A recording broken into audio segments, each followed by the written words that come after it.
Yes! Ici Épilon pour le lait au chocolat. Aujourd'hui, le skateboard en 5 étapes. Étape 1, déjà bravo, parce qu'avec le skateboard, t'as fait le bon choix.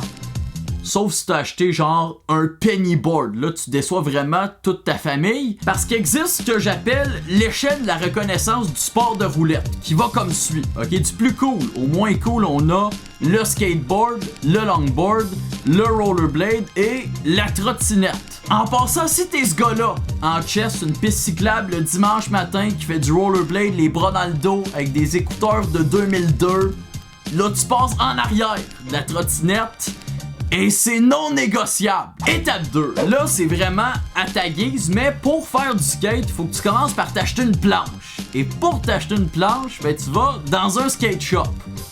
Ou tu peux l'acheter genre au Canadian Tire, mais ça, c'est à tes risques et périls. Et j'aime ça aller dans un skate shop parce que y a des gens qui ont pas rapport là. Y a rien que je trouve mieux qu'un couple de 40 ans dans un skate shop parce que tu sais qu'ils sont pas là pour eux autres. Et en passant, ils ont les pires débats. Ces gens-là, ils chuchotent, les dents serrées, un peu agressifs dans le magasin. Mathis aime pas cette couleur-là. Là, je te le dis, s'il porte pas les genouillères que je lui achète, j'y confisque sa planche.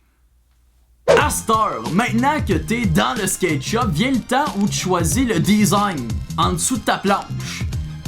Là, casse-toi pas la tête, sont toutes laids. C'est épouvantable. Je sais pas ce qui se passe avec la communauté du roulis roulant, mais va falloir que quelqu'un intervienne. J'ai essayé de m'acheter un skate pas laid, pas été capable. Ils ont toutes des flammes, une tête de mort, le chiffre 8 d'une balle de poule. Étape 3, éventuellement faut que tu apprennes à skater. Et là, ça devient intéressant.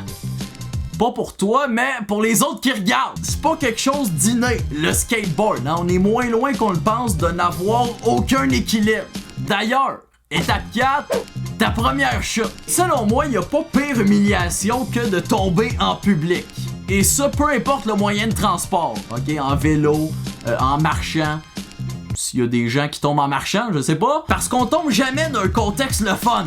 Tu tombes jamais en glissant sur une pleure de banane avec tes 14 amis et vous riez un bon coup entre copains. Non, tu fais du skate tout seul, comme un beau loser, t'enfarges dans ta roue, tombes à terre au milieu de la rue, sur l'heure du dîner, devant une école secondaire. Bref, tous les facteurs réunis pour qu'on rie de toi. Et ils ont le droit de rire de toi, parce qu'il y a une règle non écrite dans la vie qui stipule que tu dois être en contrôle de tes déplacements en public et que dans le cas contraire, on a le droit de rire de toi qui se pète la face. Étape 5, ça fait une couple de semaines que t'as ton skate et là, soit t'as persévéré, soit t'es un lâche puis t'as arrêté après 3 jours. Mais bonne nouvelle, même si t'es un lâche, y a quand même moyen de s'en sortir. Tout ce que t'as à faire, c'est que quand tu parles à quelqu'un qui connaît pas le skate, comme tu sais pas vraiment de quoi tu parles, improvise des noms de tricks avec la formule suivante. Ok, un mot anglais, le mot flip et un chiffron au-dessus de 500. Par exemple, t'aurais dû voir le water flip 650 que je t'ai landé hier. Eh, palais, ça rentrait au poste. Quoi?